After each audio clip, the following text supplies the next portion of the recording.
Moi, c'est pas de lapin, moi. Salut. Moi, c'est Anita. Je suis Tillman, le pirate fringant, c'est moi. Zaïm l'écorché. Moi, c'est Nice. Capitaine Edward Sharp. Hitch et Dumper, à votre service.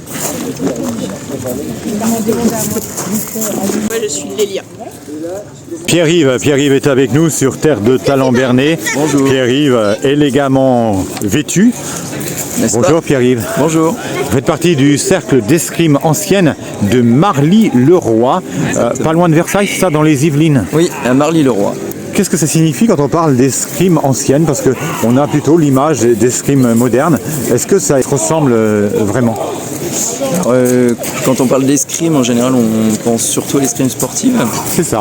Et effectivement, quand on parle de l'escrime ancienne, alors ça fait habituellement plutôt référence à des pratiques où on s'inspire des traités historiques pour restituer des combats en essayant de retrouver un petit peu comment on se servait des différentes armes à différentes époques et dans différentes régions du monde, mais c'est surtout en Europe. On parle des AMHE pour les arts martiaux historiques européens.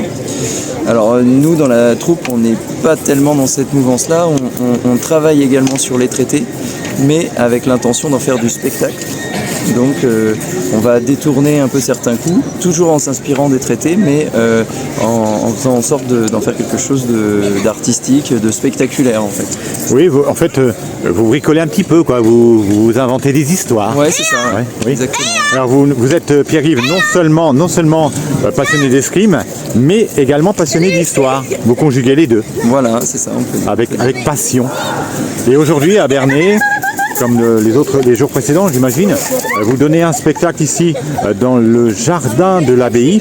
Quel est ce spectacle? Est-ce que vous acceptez de nous en parler un peu? Ouais. Alors ici on est venu dans notre univers pirate, de la piraterie, et comme c'est une fête de la sorcière, on a fait une version pirate maudit.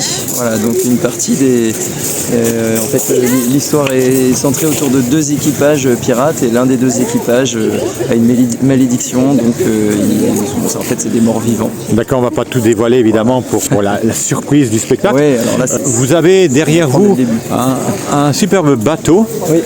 C'est donc celui de la compagnie. Oui, tout à fait. Est-ce qu'il est affublé d'un nom? Est-ce qu'il a un nom? Oui, c'est l'étoile du large. Oui. Alors, moi, ce que je vous propose, c'est qu'on s'approche, si c'est possible, de ce bateau. Oui. Vous allez nous raconter un petit peu son histoire. Alors, on y va. Oups. Alors. L'étoile du large. Alors, il est taqué à Bernay. Il est taqué à Bernay, ce bateau, l'étoile du large, dans le magnifique jardin de l'abbaye. Vous voulez monter? Si je peux monter à bord, oui, Pierre-Yves me propose de monter à son bord. Eh bien, il est superbement constitué, ce bateau. L'étoile du large. L'étoile du large, oui. Alors, il a une histoire, ce bateau? Oui, il n'a pas été fait en une seule fois. Il doit avoir une bonne dizaine, voire une bonne dizaine d'années, je dirais. Oui. Et puis il est amélioré un petit peu continuellement. Vous l'avez constitué à partir de différentes pièces de bateau, c'est ça? Alors il y a effectivement certaines pièces qui proviennent de l'industrie navale, comme des poulies ou certains cordages. Je pense que par exemple, vous voyez les pièces en bois qui sont là. Les pièces en bois, oui. Ouais. Que l'on voit ici, là, au niveau des cordages. Et puis sinon, on utilise un peu tout type de matériaux. Alors quand je dis c'est principalement une des personnes de la troupe qui est dans le Barnum là-bas qui a tout fabriqué. D'accord. Un atelier. C'est une réplique d'un bateau ancien? Alors je pense qu'il y a eu quelques inspirations, mais après bien sûr l'objectif premier c'est quand même d'en faire une pièce de spectacle, enfin un équipement de spectacle. Une pièce d'animation, d'amusement, de fun. C'est ça, et puis bon, il faut penser évidemment qu'il soit transportable. Oui. Oui, parce que un aspect logistique. ça fait son poids. Ça fait son poids. Exactement. Il est démontable. Hein, Démontable. c'est ça oui. C'est un kit. Hein. Voilà. Mais plus solide que les kits d'une certaine marque suédoise qu'on ne citera pas. Voilà. Donc on fait un petit peu le tour là. Voilà, il y a vous voyez comme c'est magnifique. C'est au top. Donc est-ce que vous invitez le public à monter à son bord? Oui, alors surtout les enfants pendant des animations, effectivement. Donc là, on vient de terminer l'animation du parcours du pirate, où les enfants sont invités à faire une évasion de prison sous l'œil vigilant des héros de la couronne britannique. Oui. Mais il paraît que certains trouvent des astuces pour se libérer. Et donc ils arrivent sur le bateau, ils partent en mer avec les pirates. Et ensuite ils ont un entraînement au sabre et si tout s'est bien passé, ils sont enrôlés dans un équipage, ils reçoivent un contrat pour partir en mer 7 ans. Pierre-Yves, vous êtes un professionnel? Alors non, moi je suis bénévole. Je suis on peut dire un bénévole de la troupe. Vous êtes combien au niveau de la troupe? Alors la troupe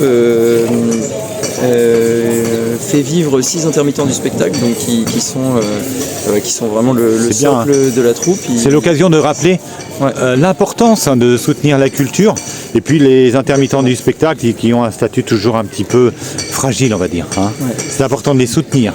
Voilà. Et donc c'est vraiment les piliers de la troupe, et autour d'eux, nous sommes entre 20 et 30 passionnés à s'investir sur nos différents univers, plus ou moins, parce qu'on a d'autres univers que celui-ci. Vous avez pas mal d'univers, hein, j'ai l'impression. Exactement. Un petit mot sur ces festivals pour terminer notre rencontre, notre interview. Le festival, c'est la première fois que vous y participez? C'est la première fois qu'on participe. Personnellement, je suis complètement convaincu. Vous êtes conquis? Ouais, très conquis. Ouais. Enchanté? Ouais, je ne connaissais pas et j'ai bien apprécié l'ambiance qui règne ici, la sympathie des gens et voilà les exposants. Alors on en retrouve certains qu'on rencontre dans les autres festivals, mais ouais, en tout cas c'est un beau lieu et c'est très sympa. Ouais. Voilà, quelque chose me dit, chers adhérents de Terre de Talent Bernay, que Pierre-Yves et ses amis et sa troupe reviendront ici à Bernay l'année prochaine en tout cas. Voilà. Merci infiniment Pierre-Yves. Merci, au revoir.